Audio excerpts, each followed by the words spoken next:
because we now would like to introduce our panel for today. We're going to talk about why and how ESG and change for real estate. So I would like to have Caroline, Gigi, Suzanne, Merciers, Mathilde, you were here already, of course, and Alessandra from the YS, the winner of the Global ESG Awards last year.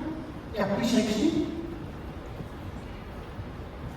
Well, let's start with the first question that we have, and then we'll go about the business case for ESG and real estate. Susanna, let's see, it's like real estate, it's not space for everybody. So it's a big French. Yes, who wants to join? Well, ESG is often seen as a compliance necessity. How can real estate companies turn it into a competitive advantage?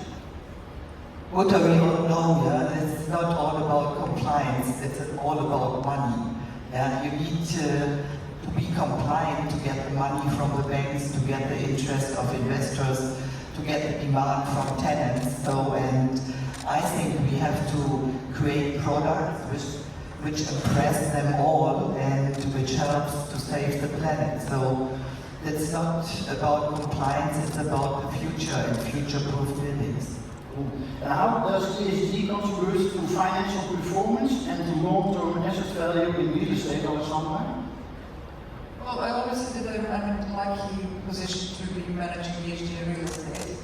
Although it doesn't feel like that every time, but it does actually align perfectly. Green buildings do retain value better, they do rent better, they do actually perform better in financial terms. And of course resilient buildings as well. But valuations, integration of ESG valuations has some way to go, and there are several industry working groups working on this and how to actually properly integrate ESG valuations for that to be more present. But the anecdotal evidence is already there. Caroline, for you, what are some tangible examples where ESG has helped improve operational efficiency and tenant engagement? So there are a lot of examples that our customers, I would say, from several types of investments can notice a lot of improvements.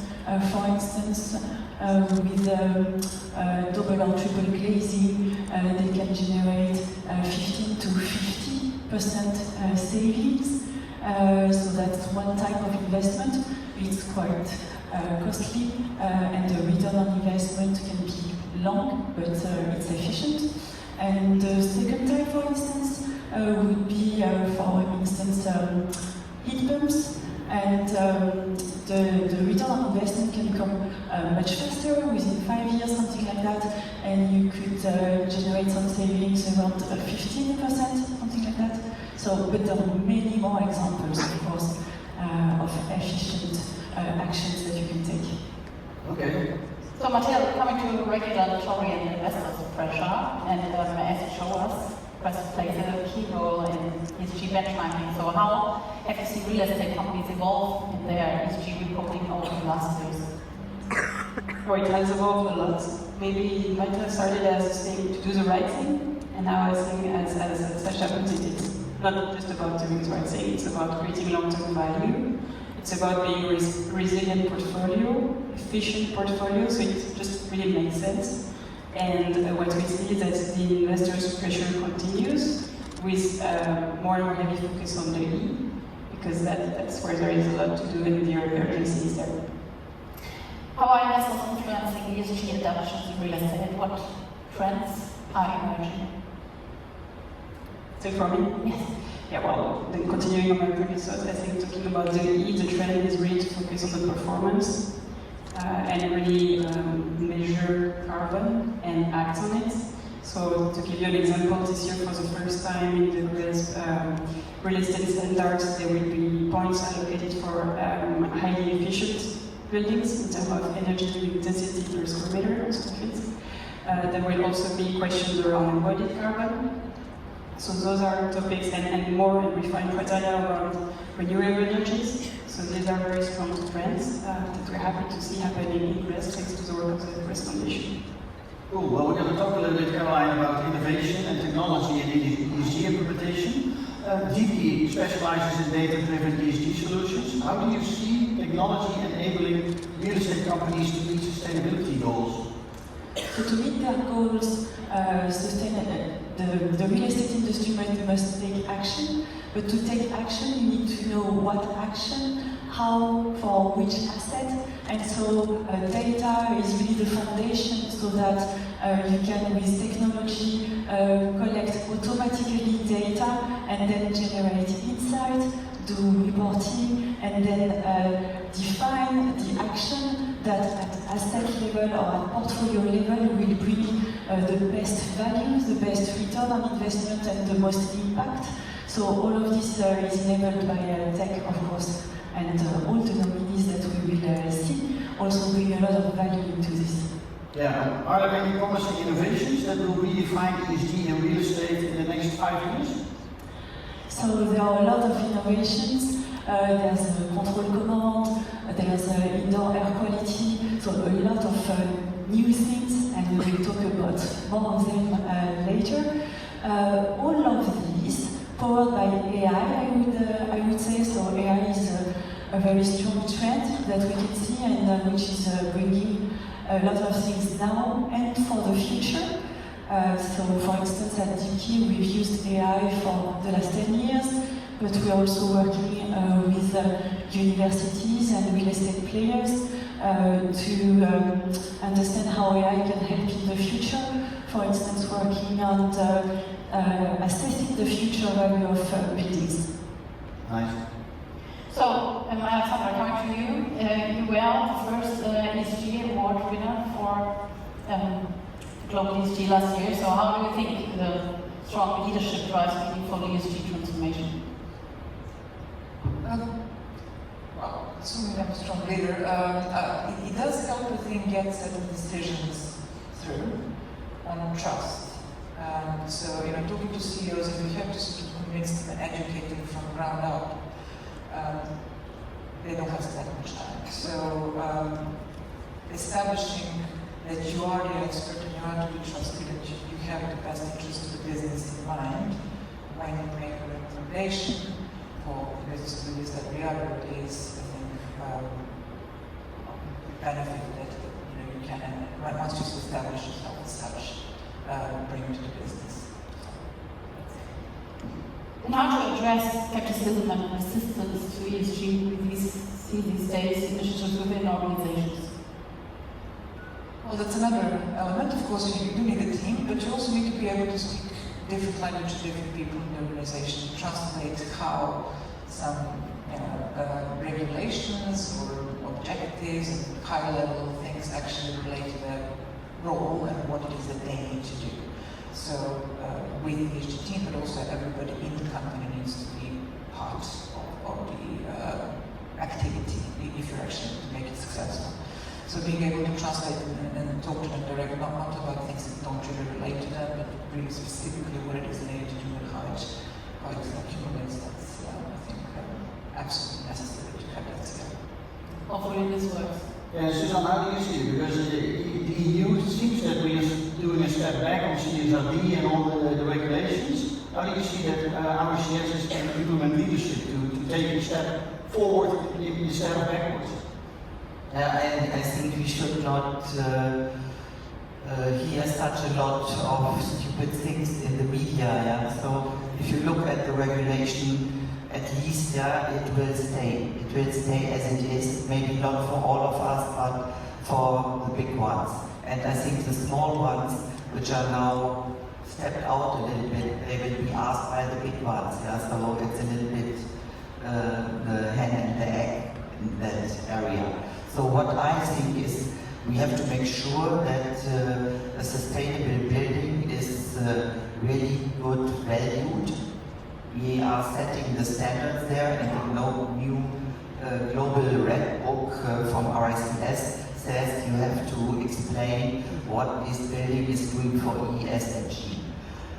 At the moment, what we see in the market is that the E is more for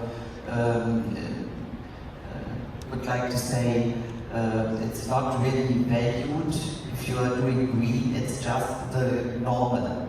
What we have to work on is that we also recognize there is a social value and there is a governance value. What you already said, yeah? So in uncertain times, trust is the most important thing.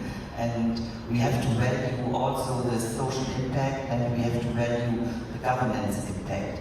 And if we make this clearer, and if there is more evidence in the market that these companies are trusted, then we will see they will get their money back. Yeah? But at the moment you can see a lot of discount on the buildings if they are not green. But if they are green and have also additional values inside, I think we will see that the values will rise.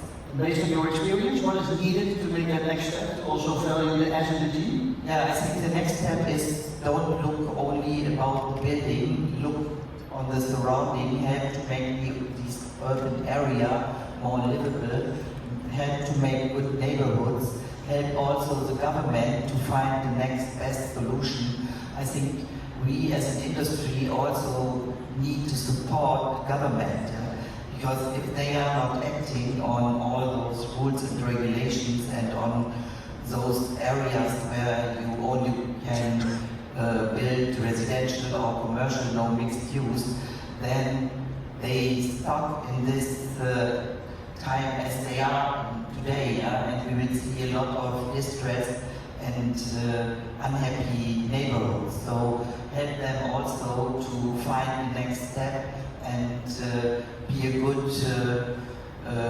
stakeholder in that environment. Nice. Caroline, what do you think are the biggest ESG-related risks for real estate companies that they don't take action on today? So there's many risks, and we've named bond discounting, and liquidity is really a big risk. We heard it in the speech of Mr. Draghi previously. There's also asset attractiveness, or the lack of asset attractiveness. There's also the risk of non-compliance with regulations and penalty coming with it. But the latest one that we've seen is the rise in insurance premiums, or the risk of uninsurability because of extreme climate events. And this is not a future risk, this is a risk that we are seeing really right now. Nice. Well, Alessandro, to wrap up this panel discussion, if you could give one piece of advice to real estate leaders looking to integrate ESG more effectively, what would that be? Don't panic. Don't panic. Don't panic. Or do panic or don't? Don't panic. Don't panic. I think make all of these changes and what we're talking about in regulation and so on, it's sort of think about the fundamentals and do what makes sense. And, certain things you might be pushed into because the company has to do certain reporting and so on, but the fundamentals will stay the same, and what matters for what is logically, you're managing a physical asset. So what is logical for that asset to be measured and managed, focus on that, and don't panic.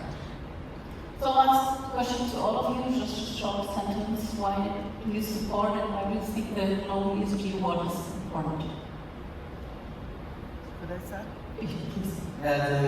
I think from our point of view, so we are a professional body at RICS and looking for the built and the natural environment. We have to take care of people, planet, and also of the profit of the companies. So that is why we are here.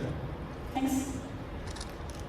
I would say dynamism of the ecosystem and all the great innovations that are presented by all the nominees.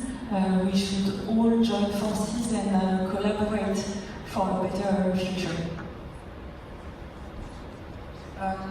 Being in sustainability and ESG person is not an easy job, and I think having a little applause and a little trophy from time to time does help with motivation.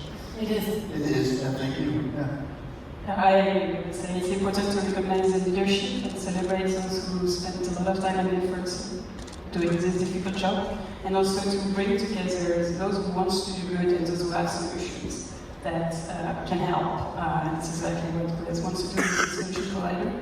So we're very happy to bring everyone together in the room to just act together for impact. Cool. Well, thank you very much. Big round of applause.